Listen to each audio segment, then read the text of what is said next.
Hi friends, welcome to Sai వేద. ఈ summer special వచ్చేసి ముంజకాయలు అంటే ఎండాకాలంలో చాలా మంది ఇష్టపడతారు ముంజకాయలు తినడానికి. కళ్ళు తాగడానికి తక్కువ మంది ఇష్టపడ్డా కూడా ఈ ముంజకాయలు తినడానికి చాలా మంది ఇష్టపడతారు. ఈ సమ్మర్లో కాయలు మన సమ్మర్లో దొరకడం జరుగుతుంది. ఈ విధంగా ముంజకాయలు ఉండడం జరుగుతుంది.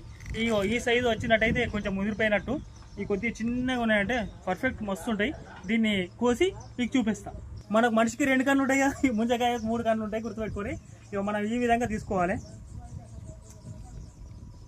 ఈ లాదం ఉన్నా అనుకో ఈ విధంగా రావడం జరుగుతుంది. లాదం ఉంటే అదే లేదనుకో, కొంచెం ముదిరింది అనుకో అంత గడ్డ మొత్తం ఇదంతా నీరే. ఈ నీరు ఇట్లా వచ్చింది అనుకో, మెత్త ఉన్నది అనుకో, లాద ఉన్నది అనుకో, ఇవి ఇప్పుడు తినచ్చు. మస్తు ఉంటుంది, మొత్తం కలువాసన రాదు. ఈ విధంగా ఉంటుంది. ఈ లాద అయితే ఈ విధంగా ఉంటుంది. అదే ముదిరింది అయితే కొంచెం గట్టిగా ఉంటుంది.